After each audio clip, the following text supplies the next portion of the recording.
Welcome once again to Thaddaus Dawson Speaks, Liberation Through Valuation, where soil meets soul. And now, here's our host, Thaddaus Dawson. Don't get left behind. Preserve the well. Protect what's mine. Hi, this is Thaddaus Dawson, and welcome to Thaddaus Dawson Speaks. We have been all over the place recently. Virgin Islands, North Carolina, Alabama, Oklahoma. And today we are zeroing in on our interviews that we did from the Harvest Ball. This was the 4th annual Harvest Ball in Raleigh, North Carolina, that was hosted by the Tenney Group and Farmers Outreach Solutions. This is an amalgamation of farming community, government community, the student community, as well as policy. So everybody anybody is coming out to celebrate and educate and focus on the next generation and best practices currently. It was such an honor to be able to speak briefly at this event. It was also an honor to be able to get with some of the industry leaders and coordinate and be able to speak to some of the things that they were doing. There were such leaders there as Dr. Elora Spate from the Policy Center, Dr. Ron Rainey from the Southern Risk Management Extension. We got the interview. Oh, I see his face. I can't think. Absolutely, we got to see again them damn Nelson brothers, and we got to interview them collectively. But in this particular episode, we'll be featuring on the young gun, Adrian Nelson, and some of the work that he's been doing with some other brothers, doing some collaborative, cooperative things to be able to maximize farming and opportunities in various segments of farming. So there was so much to do, so many people to see. Our 1890 land grant institutions were well represented. Our farmers were well represented. We got to spend some time interviewing Miss Yvette Brown from Sager Farms in the Virgin Islands. That was a very informative and explosive trip that we have recently made. So I'm really excited as Rick and I have been able to go to these places, take Thaddaus Dawson Speaks on the road, interviewing some of these leaders in the farming and land and valuation community. It's been an honor and a privilege. And again, this is Thaddaus Dawson Speaks, where our goal is liberation through valuation, where soul meets soil. So without further ado, I'd like to get into the program for today. So now we want to get on with some of those great interviews that we were able to conduct at the Harvest Ball. And we're going to start off with Joe Jennings. Joe is the founder and CEO of Tilly. Tilly is a tool that I find to be very helpful for farmers. Most of the time, it allows the farmers to stay in their lane, but also it allows them to be able to simplify and quantify their assets, liabilities, and bring everything to pass to make the farm more of a business operation and less personal. So I first was introduced to Joe last year at a conference, and then this year we were able to get him to so graciously agree to an interview. But his product helps farmers to be able to scale. It helps them to identify their balance sheet, and along with that tool and operating with Mr. Tenney, you got Tenney and Tilly, the two T's. Mr. Tenney does accounting, and he does a good job with that, with the farming and community and landowners. And then what Joe's product Tilly does is allow them to be able to quantify. It breaks down the different types of crops, land, assets, balance sheets. So it allows the farmers to become bankable.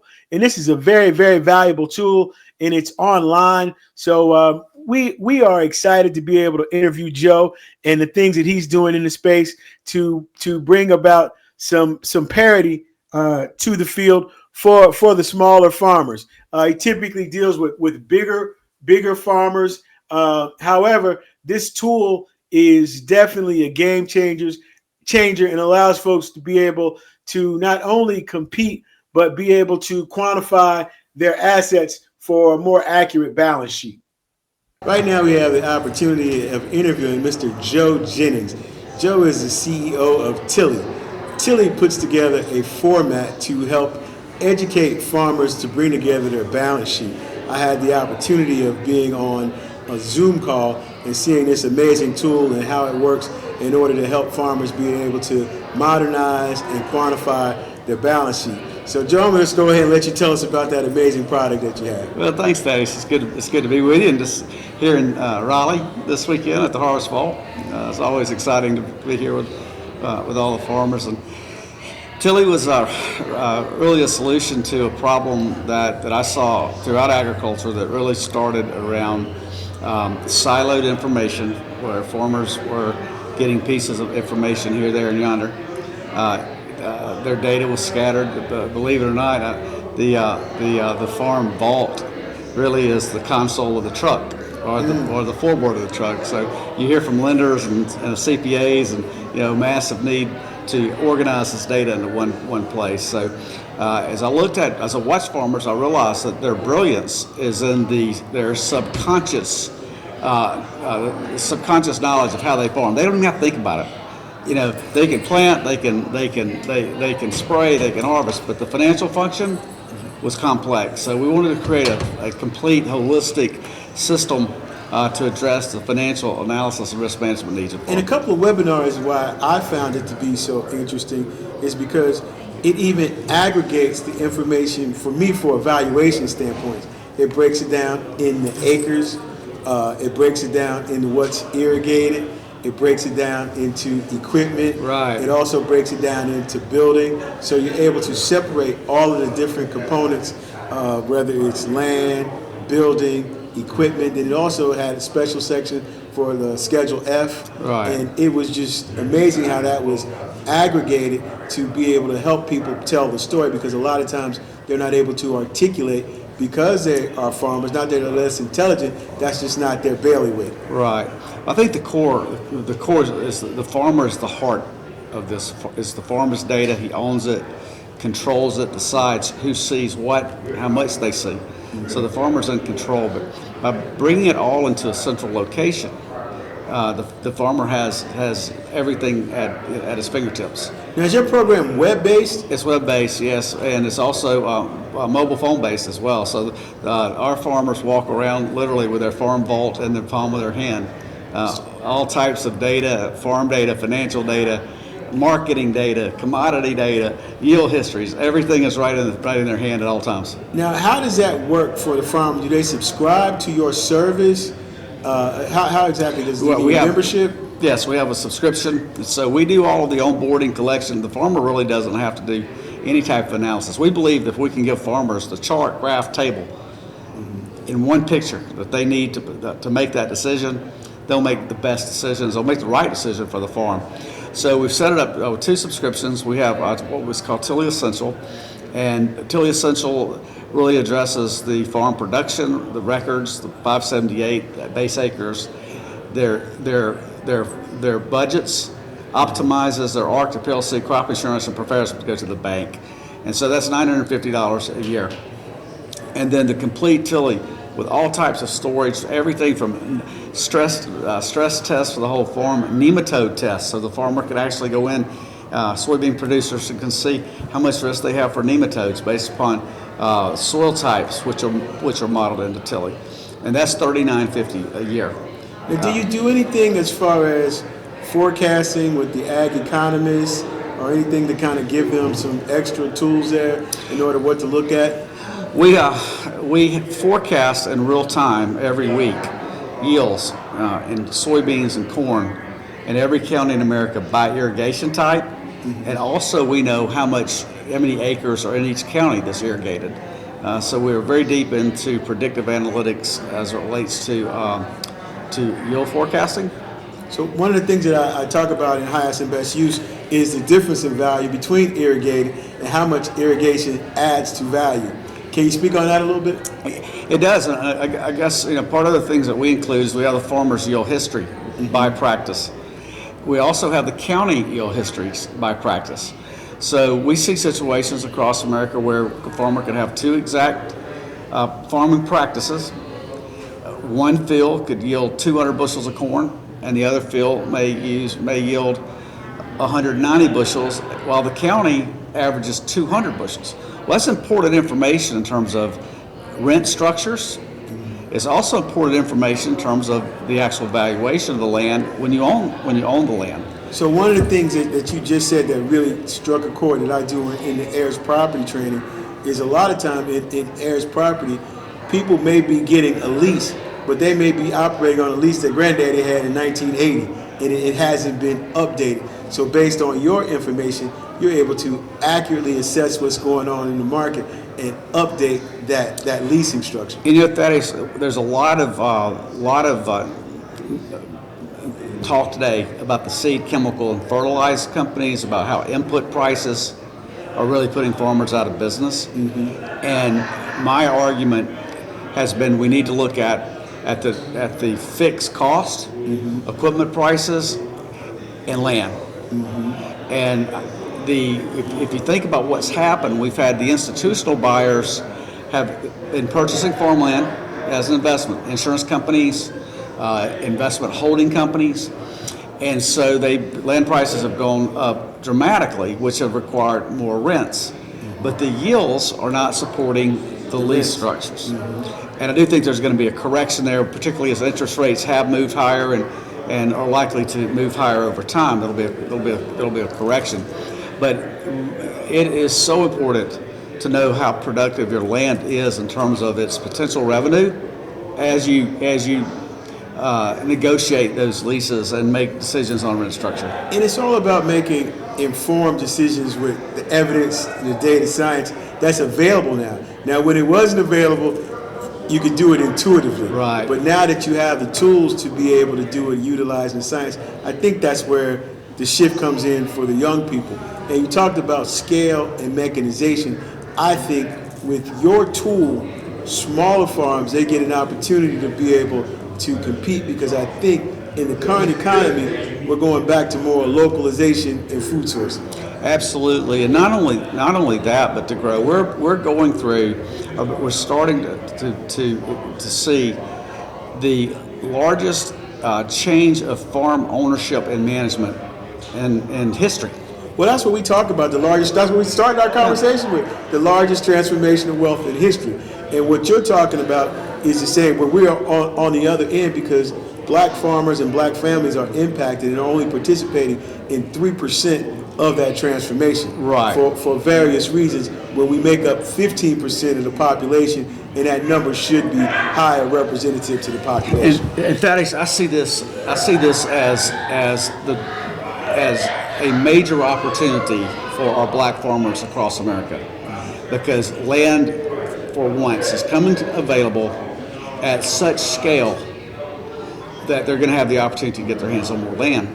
It's never been more important for all farmers that they're prepared, that they have current balance sheets and income statements and cash flows, and they're on top of their budgets, they know their expenses, they can evaluate the profitability of the land, how it fits into, new land fits into the total farming operation, and then how are those fixed expenses structured?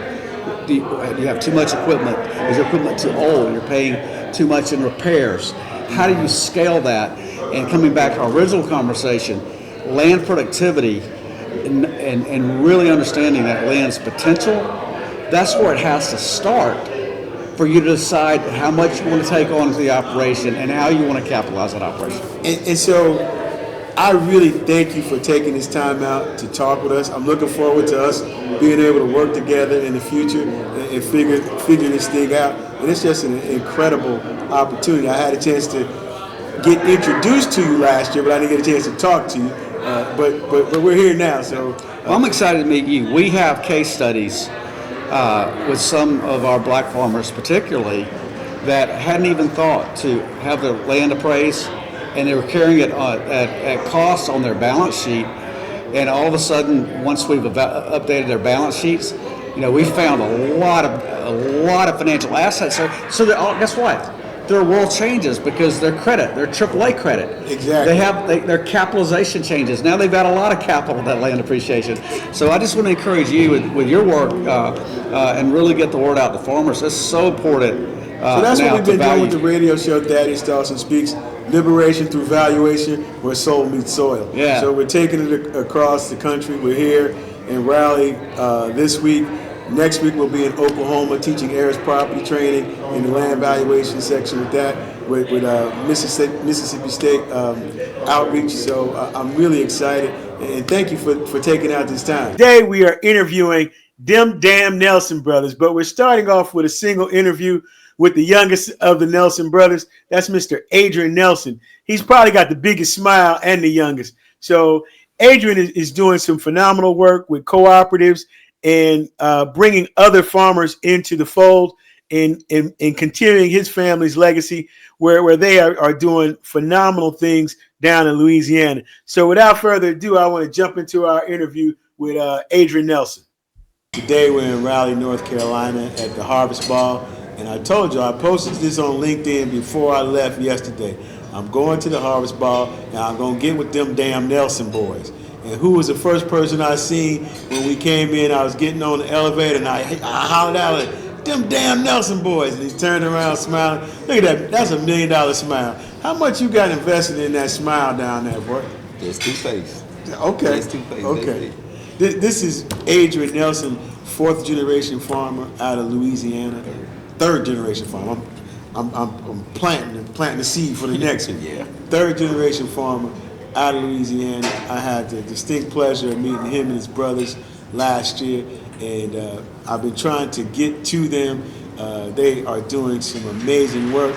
They are in the middle of almost should be wrapping up production on a documentary that's being produced by none other than Queen Sugar herself, Miss Natalie Brazil. So, Adrian, I'm going to shut up and go ahead because I came all the way down here so I can run into you and your brothers, and I'm excited to get you on here first. Okay. Yeah, I'm excited to be here. I really am. This is our fourth time coming to the Harvest Ball, and each time we come, we meet individuals that just embrace us and just, we go back so motivated, ready for the next year. That way we could continue to do what we do and sustain our farm and continue on for generations to come. Now how many acres are y'all farming now? We farm a little less than 4,000 acres as of now. Okay. And it started with your dad and his brother with what, 10 acres? Well, no, it started with my granddad. He came over from Mississippi. When he came over, him and his wife, they acquired 50 acres. When granddaddy passed, my dad and his brothers, they started it off. The rest of the brothers, then they left, they moved off, and then dad took the farm and grown it to 200 acres. Dad still is farming now, but me and my brothers, we started in 2016 out from under dad's umbrella. We started with 30 acres, and then we took it from 30 acres to where it's at now. And I like the fact that you all went to college, figured out what you all wanted to do, and bring that back to the farm and that legacy. And I love the fact that started out, them damn Nelson boys started off not being so positive, and now y'all done flipped it to everybody want to hang out with them damn Nelson boys down there in Louisiana. Can you talk to me a little bit about that? Oh yeah. Whenever you get started, we didn't come from a very well-off family. With dad farming his 200 acres, dad, he once was a pretty nice-sized farmer, farming 1,000 acres, him and his brothers. But whenever his brother got out, he got out for financial reasons because they wasn't getting that crop loan in time. They was getting the crop loan later in the year, and they were steadily losing land year after year after year. They would give you the money when you didn't need it. They put you at a disadvantage. Exactly. And to help without help. Exactly. So dad, he maintained what he could. He had to take a lot of them pleasures away that, for his kids. We only had the necessities. So with that, whenever you start elevating, there's a lot of people that they want you to work for them. I want you to stay in your place. Exactly. So they do what they can to, either discourage you or even talk bad about you, try and stop you from elevating. So that's how we became known as them damn Nelsons, because we never quit. We never backtracked. We never gave up. So, it was a lot of hatred going on, a lot of jealousy, things like that. So them damn Nelsons is what they call it. Y'all inspired me with your story and your resilience and in your education to even maneuver and navigate the space in the FSA where it was trying to lock y'all into loans that you didn't need or loans that were setting you up for failure. You and Big Sean, so we call him Big Sean, because he's about 7 feet tall. Big Sean did his thing, and I just love you all's story, and even what you all are doing now with the cooperative. Can you talk a little bit about your foresight there? Oh yeah, as you know, the farmers are always at the mercy of everybody else, from our inputs to when we sell. So with the co-op, we trying to take a different path. We are trying to give the farmers back their power, at least when they sell their crop. We don't necessarily have the power whenever it comes to buying inputs like seeds, chemical, fertilizers. But we're trying to get the farmer back to where when we actually own our crops, when we harvest it in the field, to when we sell it. Before we sell it's when we own it. So when we own it, that's when we have our power. And through the co-op, we trying to get it back to the farmer, because we're at the mercy of the commodity market, and everybody always wants to pinch off the farmer. There's so many middlemen within that supply chain, and they get the biggest piece of the pie with none of the risk that the farmers take. So that's why we formed a co-op, me and other group of farmers from the southeast region of the United States. So you can control the supply chain or impact the supply chain and get your value out and elevate your ROI on what you're doing, as opposed to being pimped by the commodities brokers. Okay, I'm feeling you one. So you're more than just a pretty face. You got a nice little brain in there too now. Yeah, but it's a struggle because nobody wants that change. Only people that want change is babies and old folks changing diapers. So again, this is the change that you want to see. This is the change that we are fighting for. This is the thing that we are bringing awareness to. It's a part of our mission. So I'm happy to be able to connect with you all. We're definitely going to bring this thing down to Louisiana, bring our Outside the Barn tour there, be able to talk about legacy, heirs property. That's huge, and that's our space. Talk about valuation, bringing our Outside the Barn series. We love to be able to do it at Nelson Farms.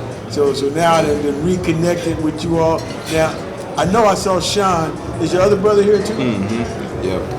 The only brother that didn't come was my oldest brother. Okay. But me, Courtney, and Sean were here. Well, I got you now. I'm going to track the other two down, and I'm going to get all of y'all together before we go, so I can definitely get a picture. But can you just talk about a little bit about how important family is to you? I know I heard Sean speaking about it, and even with working together, being able to spend time with the family and not just always be working. Yeah, family is everything. Family is everything. Whenever you learn to work together, to grow together, everything's become much easier, because the world is designed to beat you down. It won't take everything from you, and want all your resources, all your energy, your youth. It won't take it all from you. So whenever you and the ones that you love the most work in tandem, and y'all work towards the same goal, who can stop you? Nobody can stop you. And it's such an improved quality of life.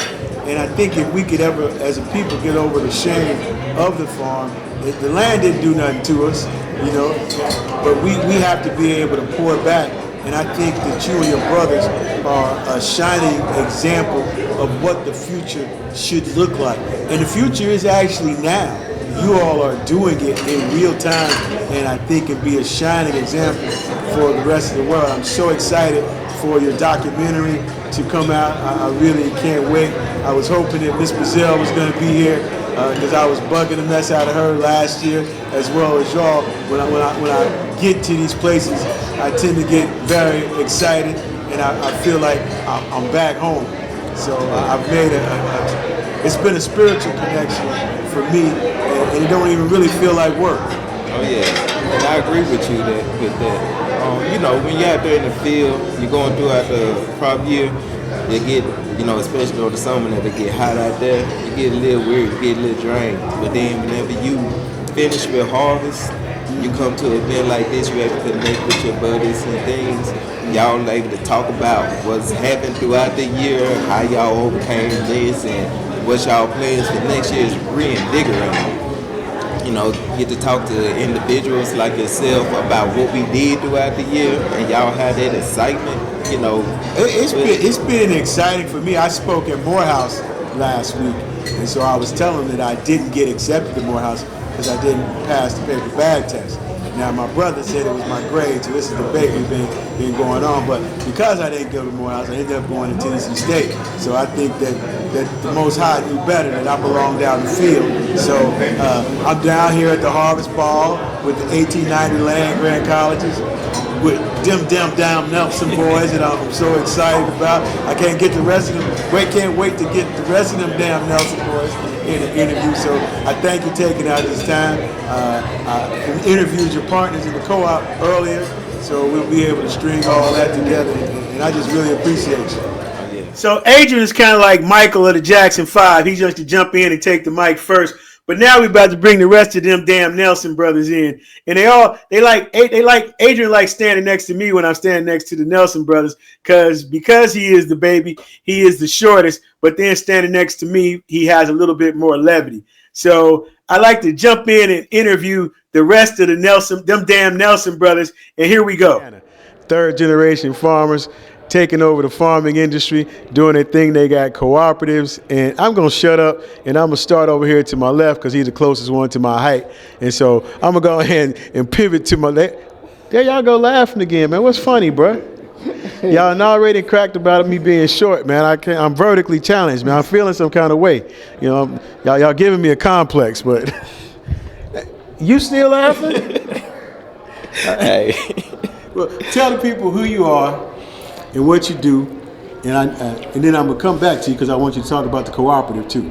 Okay, I'm Adrian Nelson. Me and my brothers, we form out of Northeast Louisiana.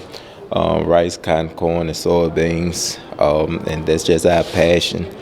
I'll let them explain a little bit more on what we do. Okay, I'm gonna pivot here to right to Mr. Giggles. My name is Courtney Nelson. We farm out of Northeast Louisiana. We farm right at 4,000 acres, rice, corn, cotton, and soybeans. Well, we try to do our best to stay in farming.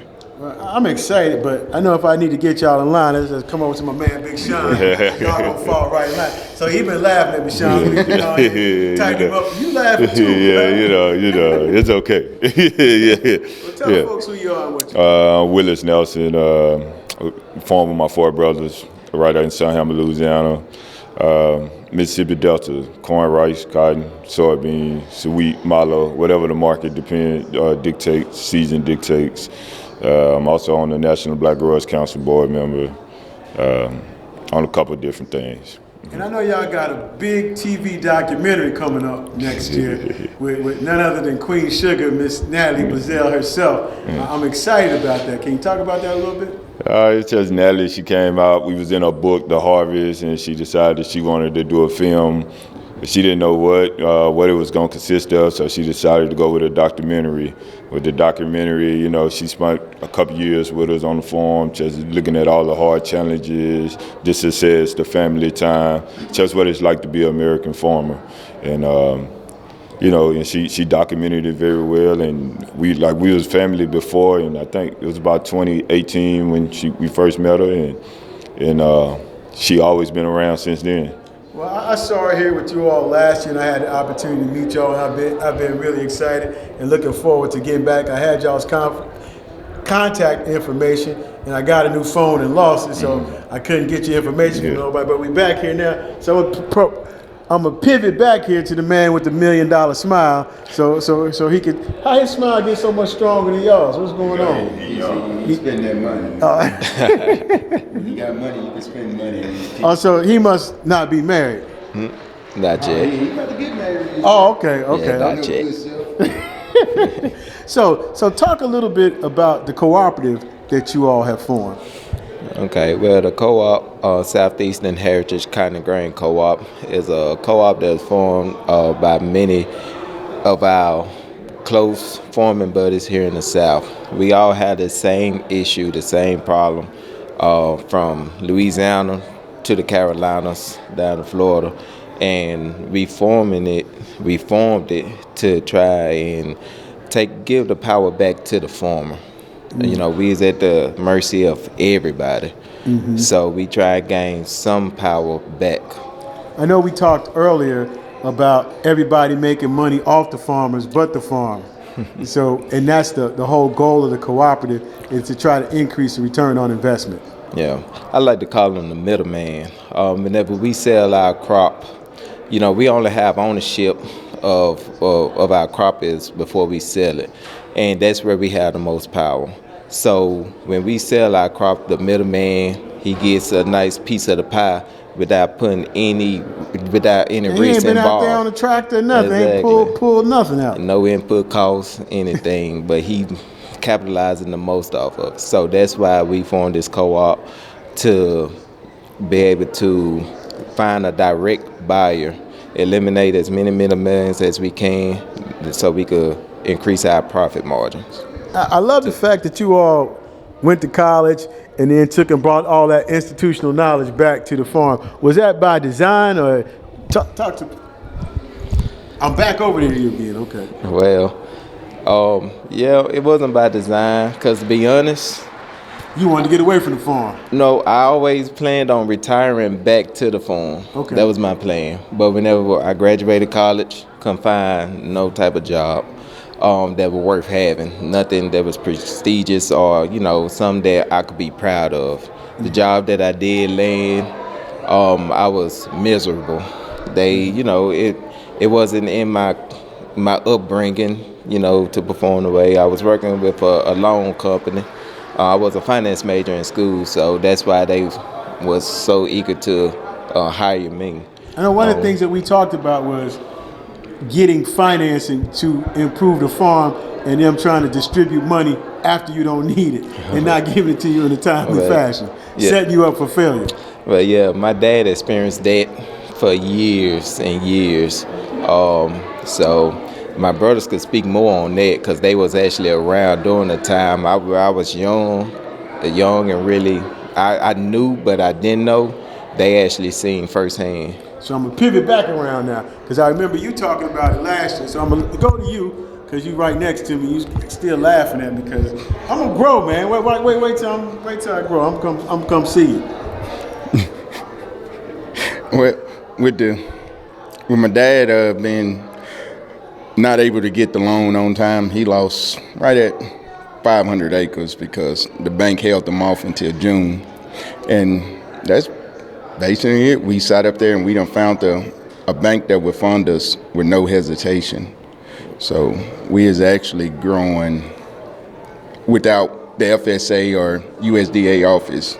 We really don't look at them anymore. We go to a bigger bank. I think we can't depend on the government to save us. Nobody's coming to save us. And I think what we need to do as a people is start employing marginal economics. We don't need to boycott. We just need to do business with people that are doing business with us. Right. Because we represent marginality and profitability. And you all have been tested and through the fire. And I just love what you represent. And Sean, you talked about how important family is. Can you speak on that? Well, family on the farm is everything for us. You know, it was. Family on the farm is everything for us. Farm and family go hand in hand, 2 F's. You know, we was raised 7 of us in a 3-bedroom house, you know, with mom and dad. And that's how we knew it. We had plenty of cousins that came around. We have friends that wasn't cousins. We all came and ate at mom and dad's house, you know. It was never not enough food. It was always everyone gonna eat. So with the family and the farm, with us 4 brothers here, you know, we have our bad times, good times, but all in all, we know it's love first, then money comes. You ain't never got to worry about through the bad times is eat.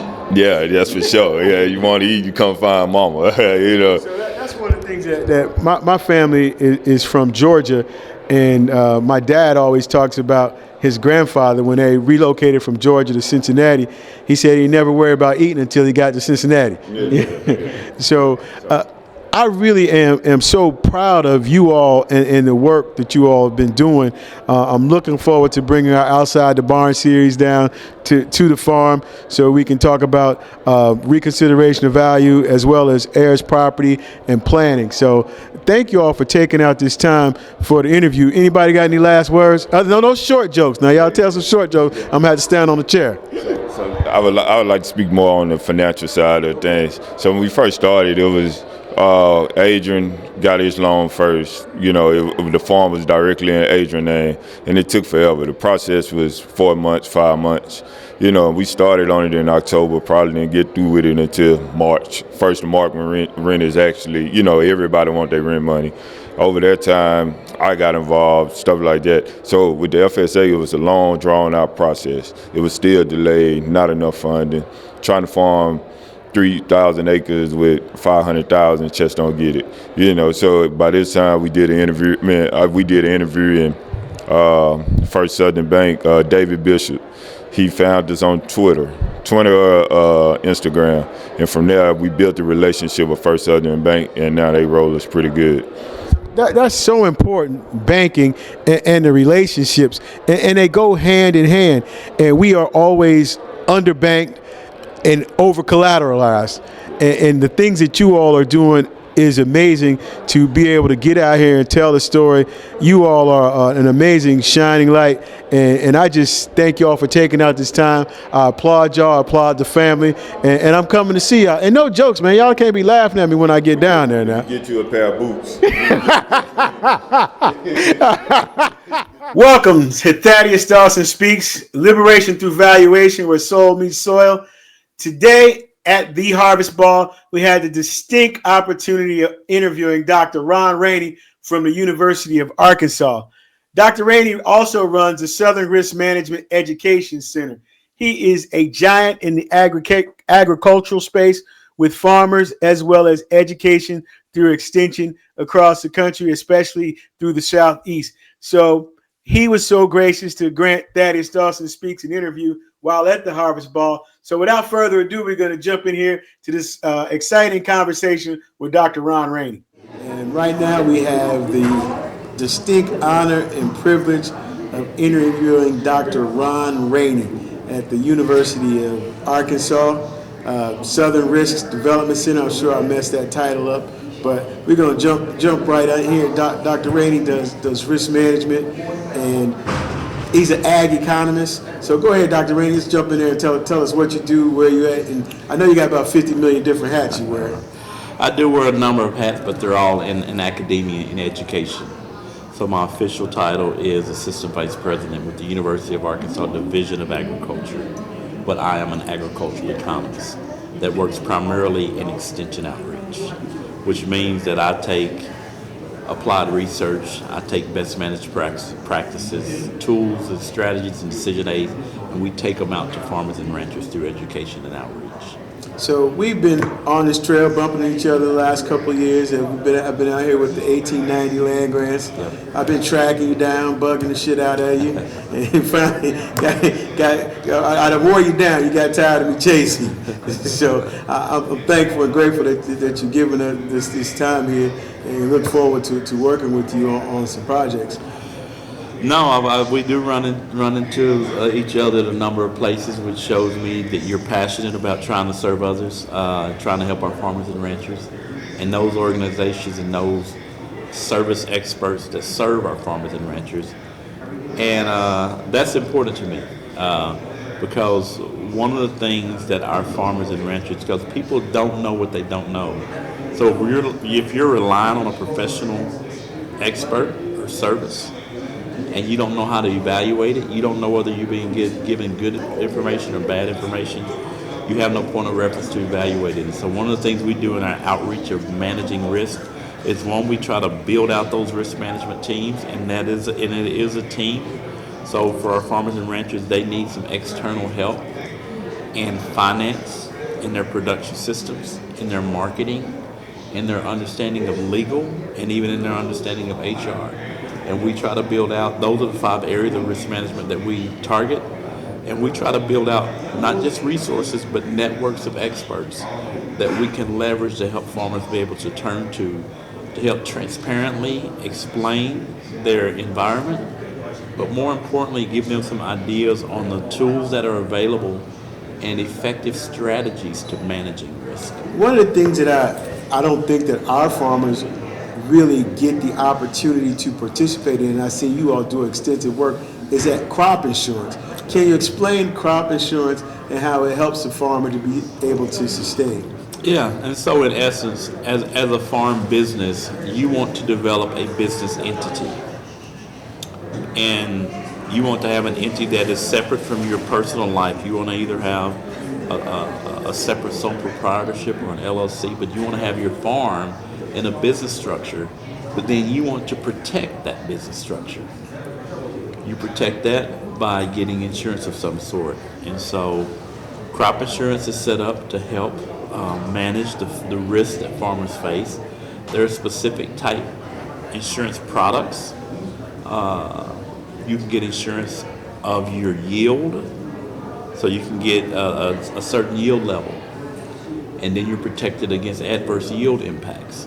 You can get a price protection, a revenue product. Would a tariff be considered an adverse pricing well, the tariff, the tariff would be an adverse impact, and so the deal of it would be is that typically what happens is when you get a price protection or a price product, you're going to insure a minimum price. And if the price falls below that because of tariffs, because of a boom crop from a competitor, or even competitive states, that your price drops well below what it does. So you'll say, I want to get insurance that I can get 75, 80%, 90% of my historical price. And so then you're locked in. You put a floor on how low the prices that you're going to receive for your products is going to go. And so that's how the insurance products are set up. Many of them are based, one of the core areas is that they're based on having those records that you can demonstrate and document what your yield was, what the prices received, what your markets were. And we just try to explain those things that are needed to be able to secure a policy, but then to help you manage it so that if you have an incident and you want to submit a claim, you have the appropriate documentation to prove your claim without a lot of hurdles. Well, what's going on with the farmers who are not able to harvest their crops, that are not able to ship their crops across country, and the amount of crops that we have just sitting and rotting away? Is that something that crop insurance takes care of? It's going to depend on the product. So if they have a yield product that they're covering the risk from having an adverse impact on their harvest, it would not, because they had a good harvest, right? So they have a good harvest. So if they've got a yield product, it's not going to do anything for them. If they've got a revenue product and prices are historically low for commodities, row crop commodities now, so a crop insurance product will be able to protect them against the downside risk of prices dropping and having an international market not be there, which makes, because everything's supply and demand. So if we are not shipping products abroad and those products end up setting in either on-farm storage or setting stored outside, or setting in elevators at businesses that can't export. Even to the point that some cooperators have told farmers that they're not going to accept any new crop because they haven't sold last year's crop. Wow. And so what happens is that's an excess supply, so the price is going to drop precipitously. So if you got a price product, when that price drops and it drops below that low level of insurance that you have, then you can have a claim against it. Do you take the price drop or you let the crops rot? Well, so what's going to happen is that those farmers, when they get insurance, they're going to have to do their claim, and we're getting into the details of it, is that they're going to have to forfeit that crop. If the insurance company pays for it, then the insurance company is probably going to let the crop rot. They might take it and dispose of it in some other way. They might take it, and I'm not sure what they do with it. I've never gotten to that level of detail on it. But when you file a claim, you either have to, so if it's not harvested, they'll want you to come out and plow it under or destroy the crop. If it is harvested, I don't know what the process is in terms of do you forfeit it or do they have you destroy it. But in essence, whatever crop you've been insured, if you have a claim on it, there's a process that they're going to go through. Very similar to that if you had a vehicle and they totaled your car or it's damaged, they may give you salvage value. Exactly. Yeah. You got all these other values that come into play, these processes that come into play of how you work through those different asset valuations. Now, I know we were having a conversation a couple weeks ago about 6th and 7th generation farmers losing their farms and the impact that's having on land value, valuation. How do folks pivot? What's the plan? What's next? What do you see as the plan? Well, the deal of it is until we get a little more clarity on our international markets, it's going to be hard to even paint a picture of where things are. So right now, row crop, commodity, commercial row crop prices are at historical lows. So many of our row crop farmers, with their crops, they're not even cash flowing. So the prices are currently don't even cover the price of the inputs. So if those farmers are going to farm and continue to farm, they're either identified an additional revenue stream or they're living off of some equity. They're living off of some of their good years. In the hopes that they can get back to a good year, they will lose some equity. Well, it depends. It's very individualistic. So it depends on how much equity they have built up. It depends on whether they're just going to carry forward a loan and if they don't have the funds to repay a loan, and they say, well, I don't want to default. Let me just carry this loan forward. I'm not going to be facing extra interest, but at least I could just push it down another year and hope that I have a better year next year. The can down the road. They kick the can down the road. So there's a number of options that our farmers have. But what's really happening is that because all farmers are facing these high input costs, all of them in terms of that's row crop and livestock, then in terms of the prices that they pay for their input costs because of the inflation, because of things like the Ukraine war, where a lot of the fertilizer comes from that region, and the uncertainty of that has caused input prices to go even higher. What do you say to South America, China, the rest of the world putting together their infrastructure to bypass the United States and us losing our market share? Will we ever be able to recover and get that back, or is that just gone? To me, it just makes them a stronger competitor that America's going to have to compete with and beat in the global market. So Brazil, because of their microclimate, they get 2 crops every year. We have a winter, so we have our harvest year, we have our production year, we come in and harvest, and then we put in a cover crop, wait for the next year to plant. Brazil doesn't have a harsh winter. So when they come in and harvest, they come right behind and put in another crop. So they don't have to do no transition of the soil. So they'll have to prep the soil, but as far as waiting for the temperature to get right so that you can come back and wait for an appropriate climate to plant again, they don't have that. So they can outproduce us 2-1 just because of climate. They outproduce us 2-1 every year. The deal that Brazil had is that they were antiquated in their technology and their equipment. And then China started paying to give them the infrastructure to be able to compete. And so China built their infrastructure to compete, innovated their technology in terms of seed, helped to build roads, helped to build storage to get the product out. To get the product out. So America has a lot of comparative advantages in terms of transportation. We have a river system, we have an interstate highway system, we have roads that go and can transport. So there's multiple modes by which we can move ag products in bulk form. Brazil didn't have that. They're moving forward in that space. So, and the efficiency with which you can grow a crop gives them an advantage. But if they move forward on their infrastructure then, and the efficiency with which they can deliver their harvest to a port to ship it to a foreign country is greatly enhanced. So they're going to be a more intense competitor that America's going to have to compete with. And so typically what had happened in years past, you would wait.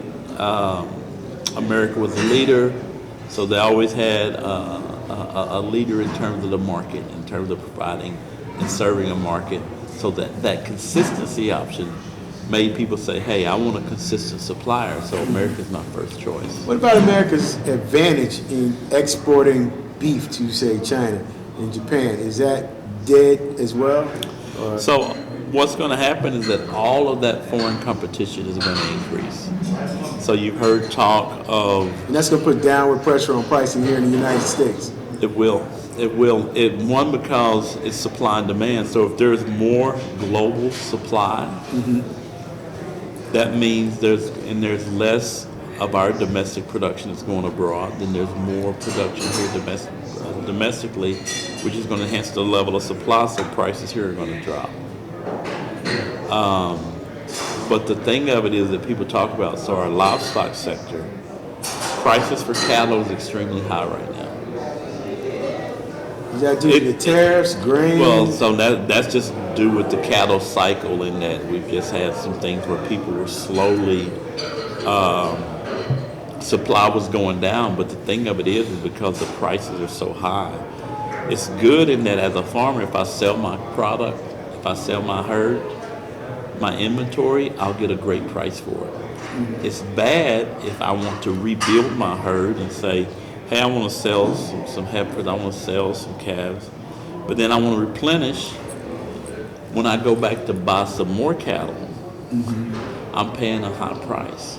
Oh, so you're paying more on the re-up. So you're going to pay more on the re-up. So, yeah, you're going to get a good price when you sell, but all that money, all that equity that you build up, now when you go to rebuild your herd, as it appeared to be, it's going to cost you. And their input costs are high. So livestock producers are in a better situation than our row crop producers, but they still face some challenges. And from what I hear, our inventory levels, which are the levels of herd size that we've had and we keep or maintain in the U.S., are some of the lowest levels over the last 30 years. So we were talking about the two least diverse professions, farming and appraising. 1 and 2, they share similar demographics. Over 80% are over 60 years old, less than 7% are under 35, and there's really nobody coming to take those places. So that's why this outreach that we are doing is critically important in order to be able to sustain and increase both professions. So I'm really excited about the work that you're doing, the work that we're doing, the possibility to be able to collaborate. And by them being the two least diverse professions, but they're the two most responsible for wealth building and food sovereignty. And you can't really focus on wealth building when your belly is touching your back. So true, so true. And so I think structurally, American agriculture is going to face some tremendous challenges over the next 10 years. In one instance, when you're talking to farmers, and you're in a room where you talk about how the age of the average farmer is almost 60, there will be, in some instances, there will be the next generation that's waiting to take over. And they're like, look, I'm here farming, I'm working on the farm, I'm with mom, dad, grandma, but I don't fill out the census. Whenever they pass it to me, I will fill it out. I think that there is some of that that's going to happen, but I think in more instances, it is an issue of there are people that are still on the farm that are farming because their kids don't want to farm. Their kids that went off to get in other professions, and then in many instances, these farmers are still farming at this late age. They don't have a succession plan. So they don't have a succession plan. Or they don't have a plan, well, succession plan as well, but they don't have a plan for how do they extract the equity out that they can go off and retire and then allow the next generation to come in and take over the farm. I think it's more of a legacy plan, but everything that you said, but I think we have to get them started early because there's so many opportunities, but even with the current state, I believe that the opportunity for small farmers to do local growing and supplying, that's where the opportunity is. And the smaller cooperatives, and you have more opportunities for fresh farm to table as opposed to the large mechanization.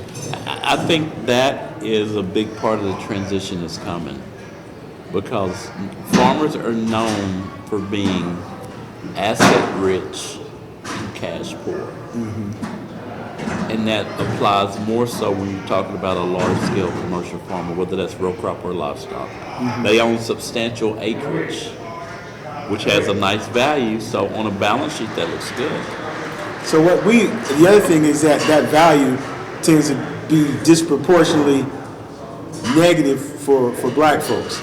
Well, so that's just because of the system of how agriculture has evolved, that because of some systemic hurdles, black folks were never allowed to expand at the level of their white brethren and sisters were able to do because of some of the hurdles.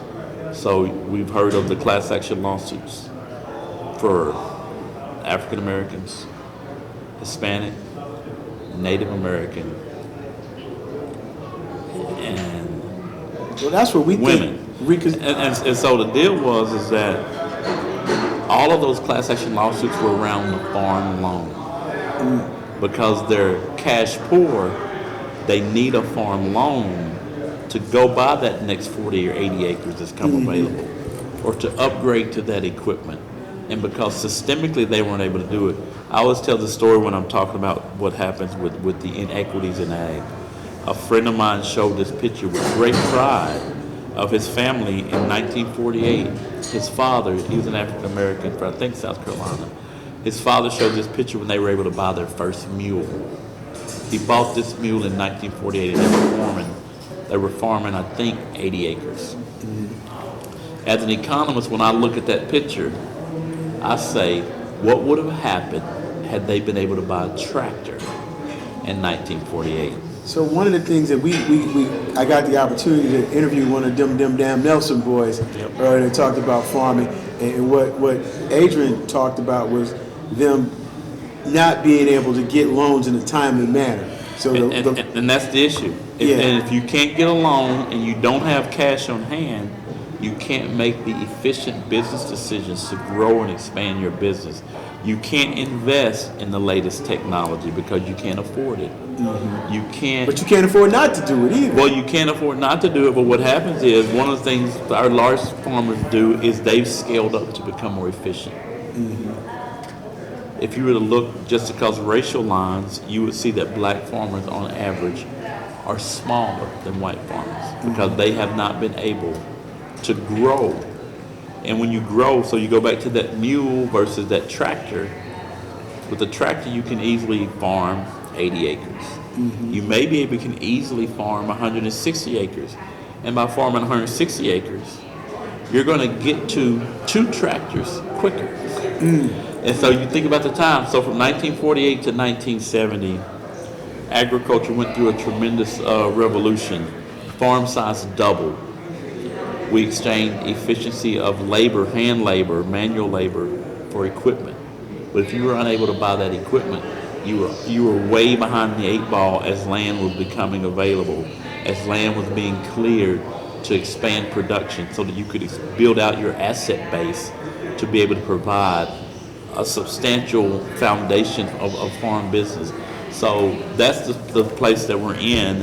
And so when you talk about, you were talking previously about the transition that's to come, and I agree that small is going to be an avenue one because technology has changed that you can be an effective, successful farmer with a 5-acre farm.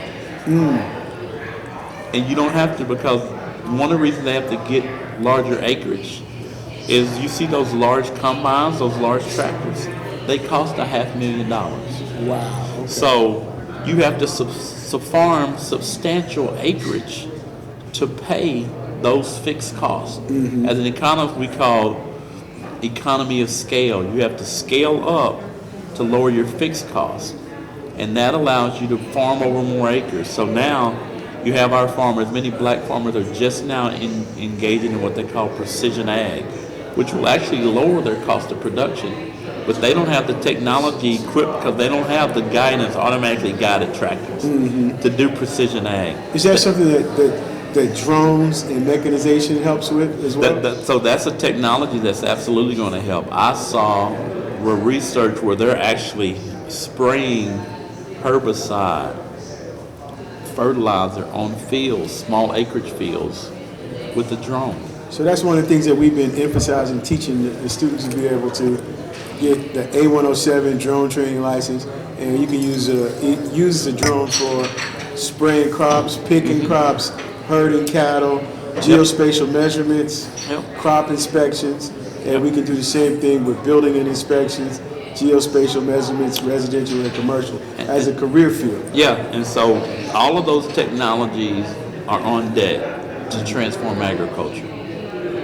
But one of the problems that farmers or even different minority communities face is because they see grandma and grandpa struggle going up against some systemic racism that makes it harder for them to be efficient. So they see that struggle and they say, I don't want to be a part of that struggle. I think they do see it, but then at the same time, we got to do a better job of getting them interested to see the opportunity of what's there. That's one of the things that we've been working on. I agree wholeheartedly, but the deal of it is that we got to do a better job, but because of what they've seen, they're not even interested in a field or a career in ag. But one of the things we have to communicate is that being in ag is more about cows and plows. It's about drones. It's about chemistry and genetics. It's about STEM fields. It's about being a sales rep or an equipment rep for either chemicals or that machinery. And so you have all of these spaces where you can be involved in ag, including innovations in terms of understanding the latest technologies or training it. You mentioned being a certified drone operator, or you maybe even teaching that class. So the education and outreach in that space, or working for our universities to help provide the latest best management practices or risk management practices to those farmers. We need to broaden our engagement to help let them become aware of what are the opportunities that are there. I think you said a mouthful there. I know we sitting here, we didn't get comfortable, went way longer than what we intended, but it's been an extremely enjoyable conversation. Looking forward to working with you. I know we on the circuit and we keep bumping into each other, so this has been a real pleasure and honor for me, and thank you. Well, I appreciate what you do, and I look forward to working with you in the future. Okay, well, that's it for Thaddaus Dawson Speaks at the Harvest Ball. It was a great and exciting show. We got to interview several people. We also have several more interviews that we will be bringing to you from the Harvest Ball as well. Thank you for joining us. As always, we air on Mondays at 5 o'clock on WUTU, and that's also online. And you can also find us on the Thaddaus Dawson 10K BA Appraisal Podcast on YouTube. We're very excited, and thank you for joining us. Please like, share, and subscribe. Thank you. Don't get left behind. preserve